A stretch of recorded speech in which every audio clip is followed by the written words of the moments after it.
দিনের বেলায় সাহাবী বিবির লগে থাকছে, থাকা দেখা সাহাবী তো ওর বয়স তো আছে, সাহাবী তো আল্লাহর নবী কান্ডা খারাপ করে লাইছি, কি করছস? রোজা ভেঙে লাইছি, কি করছস? বিবির লগে রাত্রি থাকছি, থাকছে না রাত্রে কিনে থাকছে, রোজা বাংলি কেন? কাজটা তো ভালো করস নাই, অপরাধ হয়ে গেছে, কেমনে ক্ষমা পাইতে পারি? সিস্টেম কয়া দেন। গুনাহ নিয়ে এগুলোকে সামনে করে কিছু কথা আপনাদের সামনে বলবার ইরাদা রাখি। আল্লাহ তাআলা কিছু উপকারী কথা আপনাদের কানে পৌঁছাইবার তৌফিক দান করেন। আপনারা দোয়া করুন, বলুন আমিন। এই পৃথিবীতে যত মানুষ আছে সব মানুষগুলো দুই ভাগে ভাগ হয়ে যাবে। একদল মানুষ জান্নাতের বাগানে জায়গা পেয়ে যাবে, আর আরেক দল মানুষকে দোজখের আগুনের ইন্ধন হতে হবে। জান্নাতে তারাই যেতে পারবে যাদের উপরে মহান আল্লাহ সন্তুষ্ট হবে এবং যারা তাদের জিন্দেগির গুনাহ খাতাকে মাফ করাইতে পারবে, তাদের অপরাধ থেকে তারা মুক্ত হতে পারবে, অপরাধ থেকে মাগফিরাত নিতে পারবে, তারা আল্লাহ পাকের জান্নাতে চলে যাবে।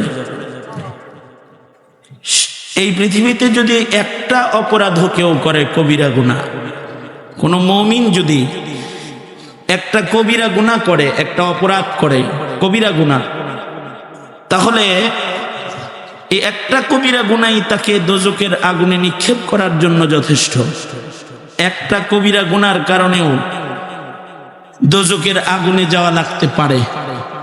এ কারণেই চালাক চতুর মুমিনরা গুনাহ মুক্ত জীবন যাপন করে, কারণ জান্নাত পেতে হলে গুনাহ মুক্ত হতে হবে। জান্নাত পবিত্র জায়গা, আল্লাহ পাক পবিত্র, আল্লাহ পাকের জান্নাত পবিত্র। আল্লাহর জান্নাতে শুধুই মাত্র পবিত্ররাই জায়গা পাবে। কোনো মুশরিক, গুনাহগার, গুনাহযুক্ত, অপবিত্র কেউ আল্লাহর জান্নাতে যেতে পারবে না। এই কারণে সাহাবায়ে কেরাম রিজওয়ানুল্লাহি আলাইহিম আজমাইন ওনারা একটি কবিরা গুনাহ কবরে নিয়ে যান নাই। জামাতে সাহাবার প্রত্যেকেই, এই এদিকে তাকান, সোজা করেন, হাত সোজা করেন, উঠান, হাত সোজা করেন, কথা শোনেন, দোনো হাত সোজা করেন, নাড়াচাড়া দেন, জবান খুলে আমার সাথে কথা বলেন, জবান খুলে বলেন সুবহানাল্লাহ, উচ্চ আওয়াজে আওয়াজ করে বলেন আলহামদুলিল্লাহ, লা ইলাহা ইল্লাল্লাহ। উঁচু আওয়াজে উঁচু স্বরে শয়তান তারায় আল্লাহর বরত্ব চিৎকার করে বলেন আল্লাহু আকবার। আরো জোরে আওয়াজ করে বলেন আল্লাহু আকবার। হাত নামান। এই যেমন আমার দিকে ছিলেন, ছাত্র তলবে ইলম ভাইদের সংখ্যা বেশি, মাশাআল্লাহ, আল্লাহ পাক বরকত দান করুক। সকলকে এই দিকে থাকার জন্য আবেদন জানাইতেছি। তা আমি যেটা বলতেছিলাম সেটা হলো এই কারণেই আল্লাহ পাকের পছন্দনীয় মুমিন যারা, উলাইকা হুমুল মুমিনুনা হাক্কা, যারা প্রকৃত মুমিন, আল্লাহ পাকের কাছ থেকে সনদ পেয়েছেন, তারা হলেন সাহাবায়ে কেরাম রিজওয়ানুল্লাহি আলাইহিম আজমাইন।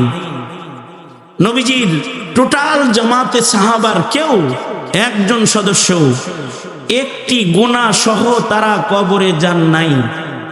অর্থাৎ তারা মৃত্যুর আগে তাদের কৃত হয়ে যাওয়া, ঘটে যাওয়া গুনাহ থেকে আল্লাহর কাছ থেকে আগে মাগফিরাতকে গ্রহণ করেছেন। আল্লাহু আকবার, জোরে করে বলেন। সাহাবীদের তো গুনাহ হয়েছে, নবীদের গুনাহ নাই। নবীদের গুনাহ হয় নাই। আহলুস সুন্নাতি ওয়াল জামার আকীদা হলো নবীরা মাসুম, নবীদের কি নাই, গুনাহ নাই। কিন্তু সাহাবায়ে কেরামের গুনাহ হয়েছে, এটাও আহলুস সুন্নাতি ওয়াল জামার একটি আকীদা। সাহাবীরা গুনাহ নিয়ে কবরে যায় নাই। সাহাবীরা মাগফুর মাহফুজ মিন নারি জাহান্নাম, তারা গুনাহ থেকে আল্লাহর কাছ থেকে মাগফিরাত পেয়েছেন এবং গুনাহ মুক্ত হয়ে তারা কবরে গেছেন। আল্লাহু আকবার। এই ঈমানটা আল্লাহ পাকের কাছে পছন্দের। আমাদের জীবনেও গুনাহ হয়, কিন্তু আমরা আমাদের গুনাহ থেকে মাগফিরাত না নিই, এটা মহান আল্লাহ চান না। আল্লাহ আমাদের ক্ষমা করে দিতে চান বিধায়, আমাদেরকেও আল্লাহ পাক মাগফিরাত দিতে চান বিধায় প্রতি শেষ রজনীতে আল্লাহ তাআলা আকাশে এসে আমাদের ডাকতে থাকেন, আসো কি কেউ গুনাহগার? আমার কাছে ক্ষমা চাও, আমি তোমার জীবনের সব গুনাহ মাফ করে দিব। আল্লাহু আকবার। এজন্যই তিনি লাইলাতুল কদর দান করেন। বছর ঘুরে ঘুরে লাইলাতুল কদর আসে, এ কারণেই তিনি ক্ষমার মাস রমাদান আমাদেরকে দান করেন। ঘুরে ঘুরে রমাদান আমাদের কাছে আসে। আমরা যারা মাপ চাই, ক্ষমা নেই, মুত্তাকি হই, তাদের উপরে তিনি খুশি হয়ে যান। আর যারা রমাদান পেয়েও গুনাহ ক্ষমা করায় না, লাইলাতুল কদর পেয়েও ক্ষমা নেয় না, যারা গুনাহ যুক্ত রয়ে যায়, তাদের উপরে মহান আল্লাহ নারাজ হয়ে যায়।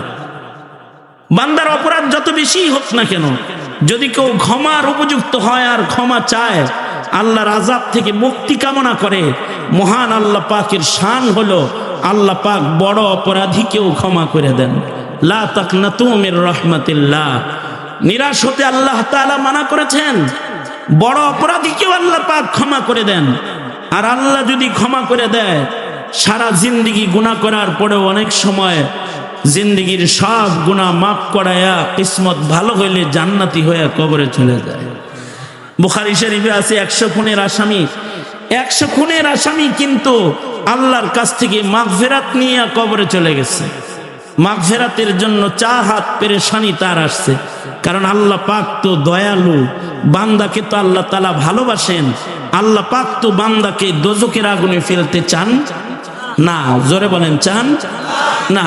আল্লাহ পাক বান্দাকে জাহান্নামের আগুনে দিতে চান না, কারণ আমাদেরকে আল্লাহর চাইতে বেশি ভালোবাসনেওয়ালা আর কেউ নাই। আমাদের মা আমাকে যতটুকুন, আপনাকে যতটুকুন ভালোবাসে, আল্লাহ তার চাইতে কম ভালোবাসে না বেশি ভালোবাসে? ভাই ভাইকে যতটুকুন ভালোবাসে, তার চাইতে কম ভালোবাসে আল্লাহ না বেশি? বন্ধু যতটুকুন বন্ধুকে ভালোবাসে, তার চাইতে আল্লাহর ভালোবাসা কম না বেশি? বেশি। তাই আল্লাহ কি চান যে আমি আপনি দোজখে যাই? এ কারণে ক্ষমা দেওয়ার জন্য মাগফিরাতের দুয়ার খুলে সব সময় বসে থাকে। আল্লাহর রাসূল সাল্লাল্লাহু আলাইহি ওয়াসাল্লাম এইগুলো বুঝাইতে গিয়ে সাহাবায়ে কেরামদেরকে উপমা পেশ করেছেন। একবার আল্লাহর নবী এক গাজওয়াত থেকে আসতেছেন, নবীজি ফেরত আসতেছেন গাজওয়াত থেকে। এক জায়গায় তাবু গাড়লেন সাহাবায়ে কেরাম সহ। তো পাশেই এক মহিলা চুলা জ্বালাইছে রান্না করার জন্য। আগের যুগের চুলা, ডিজিটাল চুলা না, এই যুগের চুলা তো ডিজিটাল, লাকড়ির চুলাও ডিজিটাল। আমার হযরতের কাছে এক চুলা ইঞ্জিনিয়ার আসছে, হে 2টা চুলা বানায় দিব, এটার বিল হলো 1,85,000 টাকা মাত্র। হ্যাঁ, কয়টা চুলা? 2টা চুলা বানায় দিবে এটার জন্য। তো মাটির চুলা বানায় দিবে, লাকড়ির চুলা বানায় দিবে, বিল কত? 1,85,000 মাত্র। এটা হলো বিল। কেন? এটা ডিজিটাল লাকড়ির চুলা, এটার কালি পড়বে না, এটার কালি দিয়ে পাকের ঘর কালো হবে না, পাতিলের নিচেও কালি লাগবে না, এটার আগুন চুলার বাইরে বের হবে না, লাকড়ি বেশি খরচ হবে না, কম খরচ হবে, অল্প কয়লায় রান্না কমপ্লিট হয়ে যাবে, ইত্যাদি ইত্যাদি অনেক ফজিলত এই চুলার। এই কারণে এই চুলার দাম কত? 2 চুলার দাম মাত্র 1,85,000। কিন্তু আগের জমানায় তো এত ডিজিটাল ছিল না। আগের জমানায় পাকের ঘরও ছিল না। 3টা পাথরের উপরে পাতিল বসায়া মহিলা রান্না করত, মহিলারা খাবার প্রস্তুত করত, যে খোলা জায়গায় আগুন জ্বালায়। এক মহিলা খোলা জায়গায় আগুন জ্বালাইছে, 3টা পাথরের উপরে পাতিল বসাইছে আর রান্না করতেছে। হাদিসে আছে এই মহিলার একটা সন্তান আছে, এই সন্তানটা হামাগুড়ি দিতে জানে। মা চুলা জ্বালাইছে, কিন্তু তার ছোট বাচ্চাটাকে সে চুলার কাছে রাখে না। চুলার গরম বাতাসে যদি আগুনের কোনো ফুলকি সন্তানের গায়ে লেগে যায়, এ কারণে মা বারবার বারবার নিজের সন্তানটাকে দূরে রেখে আসে খেলনা দিয়া। কিন্তু মায়ের কাছে খেলনার চাইতে মায়ের কোল বেশি দাম। সন্তানের কাছে খেলনার দাম বেশি না, মায়ের কোলের মূল্য বেশি। সন্তানটা বারবার খেলনা বাদ দিয়া মার কাছে আসে, আবার মা রান্না বন্ধ করে নিজের সন্তানকে দূরে নিয়ে বসায় রেখে আবার চুলার কাছে একা আসে। সাহাবায়ে কেরাম দৃশ্য দেখছেন, আল্লাহর নবী নিজেও দেখতেছেন। আল্লাহর নবী সাহাবীদেরকে বললেন, এই সাহাবীরা, ও মায়ের মহব্বতটা দেখো। মা চায় না তার চুলার আগুনের ফুলকি বাতাসে উড়ে তার সন্তানের গায়ে লাগা যাক। এ কারণে সে তার সন্তানকে বারবার দূরে বসায় দিয়ে আসে, সন্তানের গায়ে যেন চুলার আগুনের ফুলকি লেগে না যায়। রাসূল বললেন, সাহাবীরা, এ মা এ সন্তানটাকে যতটুকুন ভালোবেসে নিজের চুলার আগুন থেকে বাঁচাইতে চায়, এ মায়ের চেয়েতে 1000 কোটি গুণ বেশি ভালোবাসে মহান আল্লাহ তার এক একটা গোলামকে। মহান আল্লাহ চায় না আল্লাহর চুলা দোজকের আগুনের ভেতরে আল্লাহর কোনো আদরের গোলাম পড়া যায়। এটা মহান আল্লাহ চান না। আল্লাহ চান বান্দা ক্ষমা পেয়ে যা। এ কারণেই মাহফিলে আমরা বসি, হাদিস বলে, নবীজি বলে, আল্লাহ বান্দাকে ক্ষমা করতে থাকে। আল্লাহু আকবার জোরে বলেন। আমরা মসজিদে যাই তো আমাদেরকে ক্ষমা করতে থাকে। আমরা কোরআন পড়তে বসি, আমাদেরকে আল্লাহ তাআলা ক্ষমা করতে থাকে। আমরা শেষ রজনীতে উঠে মুখে যদি উচ্চারণ করি আস্তাগফিরুল্লাহ, আল্লাহ তাআলা জিন্দেগীর গুনাহ সব মুহূর্তের ভেতরে ক্ষমা করে দিতে থাকে। কারণ আল্লাহ চান না তো যে আমরা দোজখের আগুনের ভেতরে পড়ে যাই। এ কারণে মহান আল্লাহ ক্ষমার দুয়ারটাকে বড় প্রশস্ত করেছেন। আর আল্লাহ পাকের ভালোবাসার কারণে বড় বড় আসামিরাও আল্লাহর কাছ থেকে সহজে মাগফিরাত পাওয়া যায়, কারণ বান্দাকে আল্লাহ ভালোবাসেন বেশি। এ কারণে 100 খুনের আসামিকে ক্ষমা করে দিয়েছেন।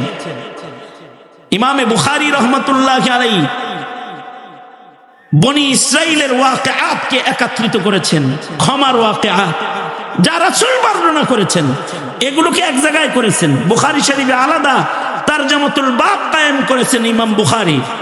এরপরে আল্লাহ বড় বড় আসামিদেরকে যে মাফ করছেন, এইটা আল্লাহ তাআলার ক্ষমার বর্ণনা আল্লাহর রাসূল সাহাবায়ে কেরামদেরকে শোনাইছেন। কারণ নবীজির কাছে তো উতিতু ইলমাল আউয়ালিন ওয়াল আখিরিন, অতীতের সব ইলম নবীর কাছে আছে, ভবিষ্যতের সব ইলম নবীজির কাছে আছে। আল্লাহর রাসূল বলেন, বনি ইসরাইলের, বুখারীতে আছে, বনি ইসরাইলের এক লোক ছিল, সারা জিন্দেগি কাফন চুরি করত। কিন্তু এই কাফন চোর তার মৃত্যুর আগ দিয়া তার দিলের ভেতরে আসছে, এই কাফন চোরের আল্লাহর ভয় তার দিলে আসছে। এই কাফন চোরাটা মৃত্যুর আগ দিয়ে তার সন্তানদেরকে একত্রিত করছে। সন্তানদেরকে ডেকে বসায় বলে, সন্তানেরা রে,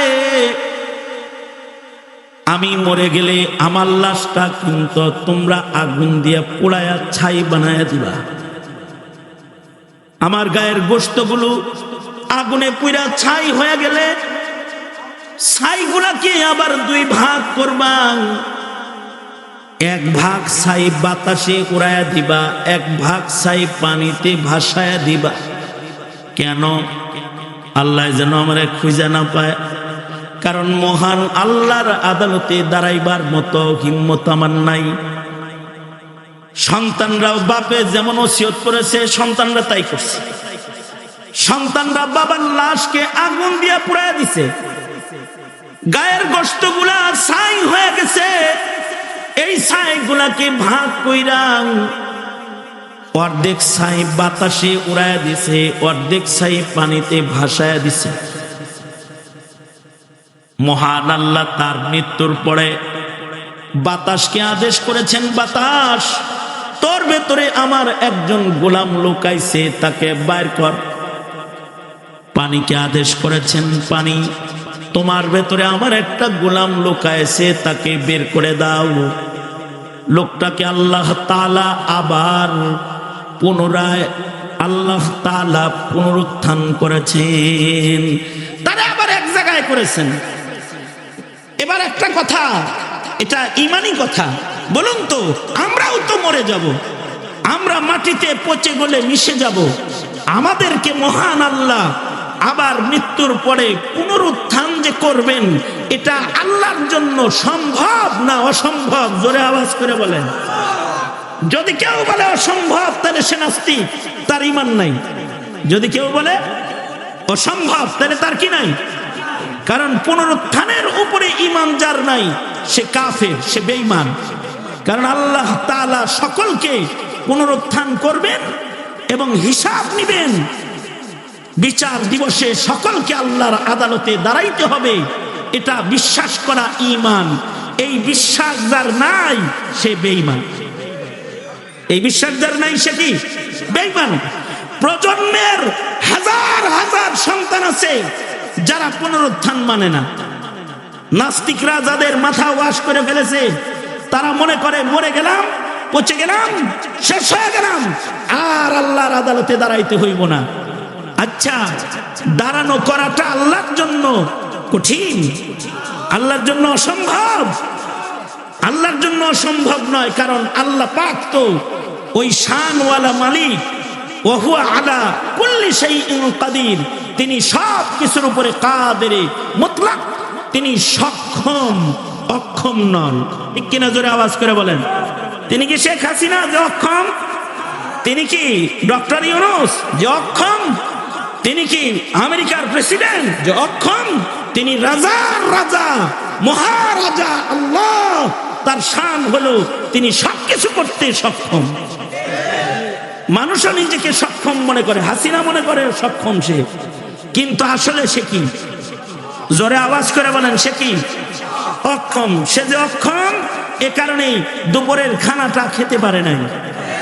সে অক্ষম, এ কারণে গণভবনে বসে থাকতে পারে নাই, উড়াল দিয়ে পালিয়ে যেতে বাধ্য হয়েছে। সে যে অক্ষম, এ কারণে মাঝে মাঝে আইতে চায় কিন্তু পারে না, পারবেও না। এই যে অক্ষমতা, এটা সব মানুষ অক্ষম। মানুষ অনেক কিছু করতে চায় কিন্তু সে করতে পারে না, কারণ অক্ষমতা মানুষের সিফাত আর সক্ষমতা আল্লাহর গুণ। সক্ষমতা কার গুণ? জোরে আওয়াজ করে বলেন। সরাপা আজজি হোনে, सरापा आजिज़ी होने ने बंदा कर दिया हमको, वगरना हम खुदा होते जो दिल बे आरज़ू होता, वगरना हम खुदा होते जो दिल बे आरज़ू होता। আমরা কোনো কিছুই পারি না যতক্ষণ না আল্লাহ তৌফিক না দেন, কারণ আমরা বান্দা আর আল্লাহ পাক তিনি তৌফিক দাতা মালিক আল্লাহ, তিনি সব কিছু করনে ওয়ালা। আমরা অক্ষমতায় জর্জরিত আর আল্লাহ তাআলা সক্ষমতার গুণে গুণী, তার জন্য সব কিছু সক্ষম। আমাদের জন্য অক্ষমতা, যতক্ষণ না সক্ষমতা তিনি দান না করেন ততক্ষণ পর্যন্ত এক চুল এক কদম আগানোর ক্ষমতা আমাদের থাকে না। আমাদের এক হুজুর বলতেছিলেন আমাদেরকে, তোমরা কতটা অক্ষম, আমরা কতটা অক্ষম। দেখছো, তোমার আমার যদি পেশাবে ধরে তাই আমরা ঠিক থাকতে পারি না। কি যদি খালি মুতে ধরে, মুতে চাপ দেয়, তাইলে কি করতে পারে না, নিজে ঠিক থাকতে পারে না। এইটা হলো বান্দার অক্ষমতা। আমাদের এক হুজুর মজা করতেন আমাদের সাথে। উনি বলতেন, আচ্ছা বলো তো বাবা, মাদ্রাসার ছেলেরা যে কখনো কখনো এক আঙ্গুল উঠায়, কখনো কখনো দুই আঙ্গুল উঠায়, কি লেগে উঠায়? তো একজন কয়, হুজুর পেশাবে ধরলে এক আঙ্গুল উঠায়, পায়খানায় ধরলে দুই আঙ্গুল উঠায়, কারণ কি বলো তো? ওই সময় ছোটটা করে এক আঙ্গুল, এই সময় বড়টা করে দুই আঙ্গুল। হুজুর বললেন, ব্যাখ্যা ভুল। কেন? ব্যাখ্যা হইলো, সঠিক ব্যাখ্যা হইলো এক আঙ্গুল উঠায় বলে যে হুজুর আমি একটা কাজ করতে যাব, কম সময় হলেও চলবে, শুধু মুতে করব। কি বলে? এই স্যার বেটা কি কয়? শুধু মুতে করব, এই জন্য সময় কম লাগবে, এক আঙ্গুল। কিন্তু দুই আঙ্গুল যখন উঠায় তখন বলে হুজুর আমার দুটি ছিদ্রি রানিং হবে, এটা ধুইতে সাফ করতে সময় বেশি লাগবে, তাই দুই আঙ্গুল আমাকে একটু সময় বেশি দিবে। কারণ এই দুই আঙ্গুলে উঠায় কখন? দুই কামে ধরে কখন? যখন তখন। দুই কাম এই জন্য, কারণ মানুষ অক্ষমতায় জর্জরিত। মানুষ কেউ যদি নিয়ত করে যে আমি এক কাম করুম, শুধু হাঁটমু মুতমু না, এটা সম্ভব না। যদি সামনে টাইট করে বাইন্ধা হলো তাও সম্ভব না, এক হাত ফুটা বাইরে হয়েই যাইব সিবা জবর দিয়ে। কারণ শুধু একটা করা সম্ভব নয়। যদি একটা করা সম্ভব হইতো তা আমার হুজুর কইছে তাহলে সামনে যেরকম চেন লাগায় ইমার্জেন্সি ডোর, পিছনেও একটা চেন লাগাইতো ইমার্জেন্সি ডোর। কারণ পিছনে ইমার্জেন্সি ডোর লাগায় কোনো লাভ না, কারণ শুধু পিছন দিয়ে কোনো কিছু ডেলিভারি দেওয়া যায় না, ওইটা দিতে গেলে এইটা হয়ে যায়। এইরকম অক্ষমতা হলো মানুষের অক্ষমতা। এই অক্ষমতার চাদরে জর্জরিত শেখ হাসিনা, এই অক্ষমতার চাদরে জর্জরিত ডক্টর ইউনূস, এই অক্ষমতার চাদরে জর্জরিত ডোনাল্ড ট্রাম্প। পৃথিবীর যত মানুষ আছে সব অক্ষম। সুতরাং অক্ষম গোলামদের সক্ষম মালিকের সাথে ধৃষ্টতার আচরণ আল্লাহ তাআলা কখনো বরদাস্ত করেন। এ কারণে মানুষ তারা আল্লাহর সাথে অধ্যক্ষের আচরণ করবে না, কারণ মানুষ তো দুর্বল। মানুষ কি দুর্বল করে আল্লাহ এদেরকে বানাইছেন। সঙ্গত কারণে সবল মালিকের কাছে মানুষ সব সময় নত হয়ে থাকবে। সবাই কার কাছে নত হবে? জোরে আওয়াজ করে বলেন। হয় না? আরো জোরে চিল্লায় আওয়াজ করে জোরে বলেন, কার কাছে নত হবে? আল্লাহর কাছে নত হবে। কারণ সক্ষম একজন আল্লাহ, অক্ষম সব মাখলুকাত, সবাই অক্ষম। মানুষ যেহেতু অক্ষম আর আল্লাহ যেহেতু সক্ষম, মানুষ চেষ্টা করতেছে পালাবে, নিজের আগুন দিয়ে পুড়াইছে, ছাই বানাইছে, বাতাসে লুকাইছে, পানিতে লুকাইছে। কিন্তু সক্ষম মালিক আল্লাহ তাআলা, আল্লাহ পাকের শান জাহির করলেন। বাতাস ও পানির ভেতরে লুকায়া থাকা গোলামটাকে আল্লাহ তাআলা বাইর করলেন। এবার যখন বান্দাটা অস্তিত্বে এসে গেছে, আল্লাহর নবী বলেন আল্লাহ তাআলা বান্দাকে জিজ্ঞাসা করলেন, এই বান্দা নিজেরে আগুনে পোড়ায়া ছাই বানালি কেন? নিজেকে পানিতে বাতাসে লুকাইলি কেন? বান্দা বলে, আল্লাহ আপনার ভয় করেছি, আপনাকে আমি ভয় পাই, আপনার আদালতে দাঁড়াইতে আমি ভয় পাই। আল্লাহর রাসূল বলেন, বান্দার এতটুকুন তাকওয়াল্লাহ মহান মালিকের কাছে এত পছন্দ হয়ে গেছে। আল্লাহর নবী বলেন, আল্লাহ তাআলার সাথে সাথে বললেন, বান্দা যাও, আমার ভয়ে যেহেতু এই কামগুলা তুমি করেছো, আমি তোমাকে মাফ করে জাহান্নামের আগুন থেকে মুক্তি দিয়ে দিলাম, তোমাকে ক্ষমা করে দিলাম। এটা হলো আল্লাহর ভয়, যে আল্লাহ বান্দাকে এত ভালোবাসে যে এতটুকুন ভয় যদি কেউ আল্লাহকে করে তা আল্লাহ তাআলা তাকে ক্ষমা করে দেয়, মাফ করে দেয়। কারণ খোদা ভীতির মূল্য রবের কাছে অনেক। খোদা ভীতুদেরকে রব ক্ষমা করে, ক্ষমা করাটা নিজের শান বানিয়েছেন। এখন এই লোক তো এরকমও হইতে পারে, মুতাকাল্লিমিনরা বলে এই লোক তো পুনরুত্থানই মানে না, যে কারণে সে নিজের আগুন দিয়ে পুরাইছে, সে বাস বাদাল মওত মানে না। কিন্তু হাকিম মোহাম্মদ থানভী রহমতুল্লাহ আলাইহি বলে, মহান মালিকের দয়া অনেক বেশি, সে পুনরুত্থান মানে না তা না, সে আসলে জাহিলুত তাকদীর, তার আকল কম, সে ইলম কম রাখে। মুহাম্মদ থানভী রহমাতুল্লাহ আলাইহি বলেন, জাহিলুত তাকদীর, সে তাকদীর অস্বীকারী না, আসলে তার জ্ঞান বুদ্ধি কম। তবে যদি কারোর জ্ঞান বুদ্ধি কম হয়, অর্থাৎ কেউ যদি পাগল হয়, আল্লাহ তার প্রতি দয়া ভিন্ন হবে। কিন্তু কেউ যদি আওয়ামী লীগের মতো পাগল সাজে, তার জন্য দয়া কিন্তু ভিন্ন হবে না। আওয়াজ করে বলেন ঠিক না ঠিক বুঝেন? আমি কি বুঝেন? একটা হলো পাগল হওয়া, আর একটা হলো পাগল সাজা, পাগল সাজছে। আর একটা হলো পাগল হওয়া, আকল আসলে কম। আকল যদি কোনো সন্তানের কম হয়, মা বাপ সন্তানের প্রতি দয়ালু হয়। এ কারণে ছোট সন্তান যদি অপরাধ করে, মা বাপ তার কম আকলের কারণে সন্তানরে মাফ করে দেয়। আকল যদি কম হয়, সরওয়ারে দু আলম নবীও মাফ করে দেয়। যেমন বুখারী শরীফের ভেতরে আছে, এক সাহাবী রাসূলের দরবারে এসেছে, এসে মসজিদের ভেতরে দাঁড়ায়া পেশাব করে দিছে। ফাবালা কাইমান ফিল মসজিদ, মসজিদে দাঁড়ায়া পেশাব করে দিছে। যারা আকলমন্দ তারা কয়, এই সাহাবী, এই মুতসিয়ানে। নবীজি কয়, ওর বুদ্ধি কম, থামো, ওরে ছাইরা দাও, পেশাবটা করতে দাও। পেশাবের মাঝখানে থামাইলে অসুস্থ হবে, ওরে বাধা দিও না। সাহাবী এতই বোকা, এতগুলা সাহাবী বাধা দিছে, তার আকল এত কম। নবী যে কইছে ঠিক করো করো করো করো, আবার দাঁড়ায় বাকিটাও করে আলাইছে। মানে তার আকলের কমজোরি এত যে কোথায় পেশাব করতে হবে তাও জানে না। বাধা দিল এত লোক, নবী করতে গেলে আবার কইরাও ফেলাইল। আল্লাহর রাসূল সাহাবায়ে কেরামদেরকে বললেন, সাহাবীরা তোমরা পানি দিয়া মসজিদের জায়গাটাকে ধৌত করে দাও।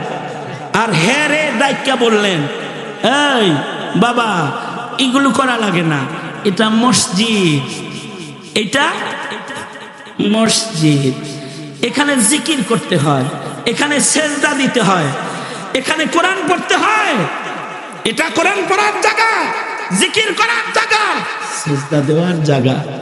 আদর করে বুঝায়া বইলা দিলেন, কিছু বললেন না। তাই বলে কেউ যদি পাক জায়গায় যায় না পাক কাজ করে, সবাইকে ছেড়ে দেওয়া ঠিক না, বুদ্ধিমানের কাজ না। এই কারণেই আমাদের দাবি হলো, হেলমেট বাহিনী যারা ইস্তেমায় ঢুকে আকাম কুকাম করেছে, গায়ের রক্ত ঝরায় মানুষ মেরেছে, তাদেরকে বুদ্ধিহীন মনে করবেন না, তাদের আকল কম এমনটি মনে করবেন না। এরা সব খুনির দল, খুনির দল, খুনির দল। এদের বিচার হতে হবে যারা ইস্তেমায় ঢুকে মারামারি করেছেন। কিন্তু সাহাবী যে মসজিদের ভিতরে মোতামুতি করছে, এটা হলো আকলের কমজোরি। আকলের কমজোরি এক হিসাব, আর শয়তান সাজা এটা আর এক হিসাব। শয়তান সাজা এটা কি আর এক হিসাব।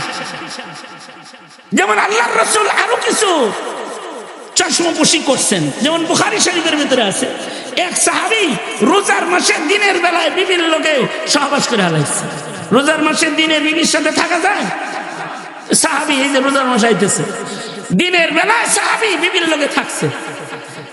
থাকা টাকা সাহাবী তো ওর বয়স তো আছে, সাহাবী তো আল্লাহর নবী কান্ডা খারাপ করে আলাইছি, কি করছস? রোজা ভেঙে আলাইছি, কি করছস? বিবির লোকে রাত্রি থাকছি। থাকছে না রাত্রে দিনে থাকছে, রোজা ভাঙলি কেন? কাজটা তো ভালো করস নাই, অপরাধ হয়ে গেছে, কেমনে ক্ষমা পাইতে পারি? সিস্টেম কয়া দেন, গুনাহ নিয়ে কবরে যেতাম। আল্লাহর রাসূল বললেন, যাও একটা গোলাম আজাদ করে দাও, একটা গোলাম আজাদ, রোজার কাফারা। সাহাবী বলে, আমার গোলাম টোলাম নাই, আমি তো গরিব মানুষ, সহজ কিছু কন, সহজ কিছু কন। আল্লাহর নবী বললেন, তাহলে যাও 60টা রোজা রাখো। কয়টা রোজা? সাহাবী কয়, একটা রাখতে পারি না, আমি কাম করে লাইছি, আর 60টা রাখুন, 60 দিন কত লম্বা, আর সহজ কোনো কাম পদ্ধতি কি নাই। আল্লাহর রাসূল বললেন, তাহলে 60 জন মিসকিন খাওয়ায় দেখা। সাহাবী কয়, আমি নিজেই মিসকিন, আমি কেমনি খানা খাওয়াবো আবার 60 জনের? আর একটু সহজ কিছু নাই? আল্লাহর রাসূল সাল্লাল্লাহু আলাইহি ওয়াসাল্লাম একদিকে সাহাবী ক্ষমা লইতে চায়, আর একদিকে যেটা কয় এটা পারুম না, এটা পারুম না, এটা পারুম না। আল্লাহর রাসূল সাল্লাল্লাহু আলাইহি ওয়াসাল্লামের কাছে কিছু খেজুর, আটা, টাকা পয়সা 1 বস্তা আছে। আল্লাহর রাসূল সাল্লাল্লাহু আলাইহি ওয়াসাল্লাম আটা জবের বস্তাটা তার কাছে দিয়ে বললেন, এই নে, আমি নবীর কাছ থেকে এটা তোরে দিলাম, তোরে হাদিয়া দিয়ে দিলাম। এবার এইটা দিয়া মিসকিন টিসকিন খাওয়া টাওয়া নিজে অপরাধ মুক্ত হয়ে যাগা। সাহাবী আটার বস্তা, জবের বস্তা, খেজুরের বস্তাটা মাথায় তুইলা সোজা হাঁটা দিছে। সামনে যায় ঘুরে কয়, নবীজি গোটা মদিনায় খুঁজে দেখছি, আমার চেয়েতে বড় মিসকিন আর একটা নাই, এগুলো আমারই লাগবো, এগুলো আর কাউরে আমি খাওয়াইতে পারবো না। আল্লাহর রাসূল বলেন, বুখারী শরীফে আছে, আল্লাহর রাসূল সাথে সাথে আল্লাহর নবী হাইসা দিয়েছেন। এখন মুহাদ্দিসরা বলে, হাসলো যে নবী, এখন কি হইল? এখন কি তার গোলাম আজাদ করা লাগবো, অথবা 60টা রোজা রাখা লাগবো, অথবা 60 মিসকিন খাওয়ানো লাগবো, অথবা যেটা নবী দিল এটা সৎকার করা লাগবো? মুহাদ্দিসরা বলে, হাসিটা ক্ষমার নিদর্শন। চেষ্টা তো করছে মাপ নেওয়ার, একটুকুনি আল্লাহ খুশি হয়ে মাপ করে হালায় দিছে, সুবহানাল্লাহ। আর হাসিটা আসলে রাসূলের হাসি না, হাসিটা আসলে আল্লাহর হাসি। কারণ নবী তখন হাসে যখন আল্লাহ হাসে। আল্লাহু আকবার জোরে বলেন, আরো জোরে আওয়াজ করে বলেন। যেমন হাদিসে মুসালসাল বিযিহক, আল্লাহ এক সর্বশেষ যাকে মাগফিরাত দিয়া জাহান্নাম থেকে বের করে জান্নাতে পাঠাইবেন, আল্লাহ পাক যাকে, এটা তো বাহানা কইরা কইরা কয়েক কদম কদম করে আগে আগে জান্নাতের গেট পর্যন্ত যায় কইব, আল্লাহ কিছু তো সামনা বারবার কইছি, এরপরেও যদি ভিতরে একটু জায়গা দিতেন। তা আল্লাহ পাক বললেন, কতটুকুন টাকা লাগবে? আমার আর কতটুকুন লাগবে, বসতে যতটুকুন লাগে। আল্লাহ পাক বললেন, ঠিক আছে যাও, তোমাকে ওই যে ওয়াজান্নাতিন আরদুহাস সামাওয়াতু ওয়াল আরদ, এটা তো ছোট না, কিন্তু আল্লাহ বললেন যাও, তোমাকে 10 দুনিয়ার সমান জান্নাত দিয়ে দিলাম। আল্লাহু আকবার জোরে করে বলেন। এবার সে কয়, আতাসখারু বি আনতাল মালিক আতাস্তাহজিউ বি আনতাল মালিক, আপনি রাজার রাজা, বাদশার বাদশা, আল্লাহ আমার মতো গোলামের লোকে মস্কারি করেন? আমার কোনো নেকি নাই, এত বড় জান্নাত পাওয়ার উপযুক্ত কি আমি? আর অত বড়টা কি আমার লাগে? একটুই লিস। এই কথা যখন বান্দা বলছে, তখন আল্লাহ পাক নিজেই হাইসা দিচ্ছে। এবার আল্লাহর রাসূল বর্ণনা করতে গিয়ে, আল্লাহর রাসূল এটা তো মুস্তাকবিল বলতে গিয়ে, মাজি বলতে গিয়ে হাসে, এখানে মুস্তাকবিল বলতে গিয়ে হাসে। আল্লাহর রাসূল নিজেই হেসে দিয়েছেন। আব্দুল্লাহ ইবনে মাসউদ হাদিস পড়াইতে যায় তিনি হাসতেন। সাহাবীরা বলে, শাগরেদরা বলে, ইবনে মাসউদ এই হাদিস পড়ানোর সময় আপনি হাসেন কেন? এই হাদিস বলার সময় রাসূল হেসেছেন। তোমরা যেমন আমায় জিজ্ঞাসা করেছ যে হাসেন কেন, আমি বললাম রাসূল হেসেছে তাই হাসি। আমি নবীজিকে জিজ্ঞেস করেছি, আল্লাহর রাসূল হাদিস বলবেন বলার সময় হাসেন কেন? কয় এই হাদিসের ইলম আমার কাছে বর্ণনার সময় মহান আল্লাহ নিজেও হেসে দিয়েছে। তার মানে হলো রাসূল তখন হাসে যখন আল্লাহ হাসে, আর হাসিটা ক্ষমারই নিদর্শন। কারোর সামনে যখন হাসি দেওয়া হয় তারে মাফ করে দেওয়া হয়। আল্লাহর রাসূল যে এরে কইলেন হাসা দিলেন, তার মানে এখন নবীর সৎকা শুদ্ধ হে খায় আলাই দিব আর কি, বুঝেন নাই? কাউরে তো খাওয়াইবই না, যা পাইছে এটাও নিজে খাইব, চলে গেছে গা, নবী হাসা দিচ্ছেন, তার মানে হাসিটা ক্ষমা। এই যে ক্ষমাটা তার জন্য করা হলো, এটা হলো তার দুর্বলতা, হলো তার আকল কম। হাকিমুল উম্মত থানবী বলে, একজন মানুষের আকল এতই কম, মরার পরে যে পানির ভেতর থেকে, বাতাসের ভেতর থেকে আল্লাহ তারে বাইর করে দাঁড় করাবে, এই তাকদীর সম্পর্কে সে জাহেল, এতটুকুন বুদ্ধি তার নাই। তাই মহান আল্লাহ তার কতটুকুন চেষ্টার কারণে সে যে ভয় পেয়েছে আল্লাহকে, কারণে আল্লাহ তারে মাফ করে দিচ্ছে। কিন্তু হাফিজুল হাদিস ইবনুল হাজার আসকালানী রহমাতুল্লাহি আলাইহি, হাফিজুদ দুনিয়া ইবনুল হাজার আসকালানী রহমাতুল্লাহি আলাইহি বলেন, না, লোকটা জাহিলুত তাকদীর নয়, লোকটার ভেতরে সিগারুন নফসের গুণ আছে। তার মানে হলো সে যে কাফন চোর এটা সে নিজে জানে, সে যে চুরি করত এটাও সে মানে, এ কারণে সে নিজেরে পুত পবিত্র মনে করে না, কাফন চোরই মনে করে, নিজেকে ছোট মনে করে। রাজার রাজা যিনি বড়দের বিচার করবেন তিনি কি আমার মতো কাফন চোররে খুঁজবেন? নিজেরে ছোট মনে করেছে, অথবা সে চোর হিসেবেই নিজেকে হারিয়ে ফেলতে চায়। কিন্তু আমাদের শেখ হাসিনা উনি উল্টা, উনি কোনো দোষ করে নাই, কাফন চোরে তো তার দোষ স্বীকার করছে। কিন্তু এই জালেম শয়তান এত বড় জালেম, বিডিআর মারলো ওগুলোকে হত্যা মনে করে না, শাপলা চত্বরে আলেম ওলামা মারলো এগুলোকে অপরাধ মনে করে না, সর্বশেষ রাজপথে ছাত্র জনতার বুক ঝাঁঝরা করে গুলি করে করে তাজা তাজা প্রাণ রাস্তায় ফেলে দিল, এগুলোকে অপরাধ মনে করে না। আর কয় আমি কি করছি, আমি কি করছি, আমার কি দোষ? বুবু দোষ চোখে দেখেন না, না বর্ডারের ওই পার আছেন কেন, এই পার আসেন, এই 90% মুসলমানের দেশে একটু পাড়া দেন, আপনার দোষ চোখে আঙ্গুল দিয়ে আপনাকে দেখায় দেওয়া হবে। যদি কেউ চোখে দোষ না দেখে তাকে দোষ দেখায় দিতে হয়। কেউ যদি অপরাধ না বুঝে তাহলে ওর বিচার করে অপরাধ তাকে বুঝায় দিতে হয়। সরকারকে বলবো, যারা অপরাধ করে অপরাধ বুঝে না, সত্তর তাদের অপরাধ তাকে বুঝিয়ে দিন, অন্যথায় জনতা এটা মেনে নিতে পারবে না। অপরাধীকে লালন পালন এ জাতি করবে না, অতীতেও করে নাই, এখনো করে না, ভবিষ্যতেও করবে না। তবে কেউ যদি নিজেকে অপরাধী মনে করে, আর যদি অপরাধী মনে করে আল্লাহর কাছেও মাপ চায়, তো আল্লাহ পাক বান্দার প্রতি এতই দয়ালু যে তিনি রহমতের দ্বার খুলে বসে থাকেন। এ কারণে আল্লাহ তাআলা বলেন, ওয়াসারিউ ইলা মাগফিরাতিম মির রাব্বিকুম ওয়া জান্নাতিন আরদুহাস সামাওয়াত ওয়া জান্নাতিন আরদুহাস সামাওয়াত ওয়াল আরদু উইদ্দাত লিল মুত্তাকিন। আল্লাহ বলেন, বান্দা দৌড়াও, ক্ষমার দিকে দৌড়াও, যেখানে গেলে ক্ষমা পাওয়া যায় সেখানে যাও। যখন আমার ক্ষমার ঘোষণা আছে আমার কাছে ক্ষমা চাও। তোমার অপরাধ হয়েছে, আমাকে ডেকে তোমার অপরাধের জন্য তুমি মাপ চাও।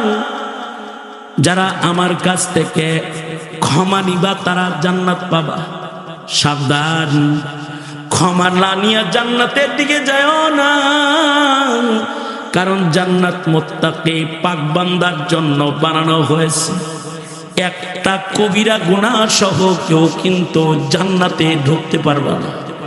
এ কারণে অপরাধ যাদের হয় বা অপরাধীদের দায়িত্ব হলো নিজের অপরাধ তাকায় দেখা আর নিজের কৃত অপরাধ থেকে আল্লাহর কাছে মাগফিরাত চাওয়া। যারা মাগফিরাত চাইবে আর যারা দুনিয়ার জমিনে গুনাহ থেকে আল্লাহর কাছে মাপ চেয়ে মাপ নিবে, মরার সাথে সাথে তারা জান্নাতে চলে যাবে। কিন্তু যদি মরার আগে কেউ মাগফিরাত নিতে ব্যর্থ হয়, সে কিন্তু ঈমান সহ কবরে গেলেও হাসরে ঈমান সহ দাঁড়াইলেও তাজকিয়াতান তার গুনাহ থেকে পবিত্রতার জন্য তাকেও কিন্তু দোজখের আগুনের ভেতরে মহান আল্লাহ নিক্ষেপ করবে। ঈমানদার, তার ঈমান আছে, তার মুখে কালিমা আছে, হৃদয়ে ঈমানের বিশ্বাস আছে, কিন্তু ক্ষমা নেয় নাই। তাকে কিন্তু আল্লাহ তাআলা দোজখে নিক্ষেপ করবে। সুতরাং আমরা যেন দোজখের আগুনে নিক্ষিপ্ত না হই, আমাদেরকে দোজখের আগুন থেকে বের করতে রমাদান আবার আমাদের সামনে এসে পড়েছে। আসুন আমরা সবাই রমাদানুল মুবারকের ক্ষমা নেওয়ার জন্য মুজাহাদা, মেহনত, মুশাক্কাত উঠাইতে নিজেকে প্রস্তুত করি। ইনশাআল্লাহ বলেন, জোরে আওয়াজ করে বলেন ইনশাআল্লাহ, জোরে করে বলেন। রমাদানে আল্লাহর মাগফিরাত নিতে অধিক মেহনত করব ইনশাআল্লাহ। কারা কারা করব অধিক মেহনত? 8 রাকাত পড়া না 20 রাকাত পড়া, সূরা পড়া না খতম পড়া, মোল্লা গল্লকে গোতাগতি কইরা না মৌলবীদের কাছে যায় পয়সা সুন্দর কইরা, সুন্দর কইরা ইনশাআল্লাহ। আল্লাহ তাআলা আমাদের সবাইকে কবুল আর মঞ্জুর করুক, আমিন। এবং মাগফিরাত নিয়ে মাসুম তো আমরা না, আমাদের তো গুনাহ আছে। মাগফিরাত নেওয়ার জন্য আল্লাহর কাছে চোখের পানি ফেলে আল্লাহর কাছে ক্ষমার জন্য দ্বারস্থ হওয়ার তৌফিক আল্লাহ আমাদেরকে হওয়ার তৌফিক দান করেন। আমার ডান পাশে এই যে বসে আছেন আমার সহপাঠী, হামসাবক এবং মুরব্বী বড় ভাই, পাশে আবার দুলা ভাই, হ্যাঁ ওনার ঘরে হলো আমার বোন আছে আর কি। তো এই দুলা ভাই তো উনি আছেন, উনি নসিহাত করবেন। আবার সালমান ফার্সি সাহেব, আমার মুজাজ সালমান ফার্সি সাহেব তো মানে অনেক সুন্দর তফসির করেন। ওনার তফসির শোনার জন্য আমি বসে থাকি, হ্যাঁ আমি বসে থাকি, আমি ওনার তফসির শুনি এবং খুব সুন্দর কোরআনের দালিলিক আলোচনা করেন। এরকম যোগ্য যোগ্য অনেক উলামা হযরতরা এখানে আছেন। আমি আমার কথাকে লম্বা না করে রাত ও গভীর আমি যে কথাটা বুঝাইতে চেয়েছি সেটা হলো, আসুন কেউ যেন গোনা নিয়ে কবরে না যায়। আল্লাহ এই প্রস্তুতি নেওয়ার তৌফিক আমাদেরকে দান করেন। আর মুস্তাকিম ভাইয়ের এত সুন্দর মাহফিলে আগামী বছর আর একটা সুন্দর মাইকানার তৌফিক ওনাকে আল্লাহ তাআলা দান করেন। এই দোয়া করে আমি আমার কথা এখানেই শেষ করতেছি। ওয়া আখিরু দাওয়ানা আলহামদুলিল্লাহি রাব্বিল আলামিন। সবাই বসুন। আসসালামু আলাইকুম ওয়া রাহমাতুল্লাহি ওয়া বারাকাতুহু।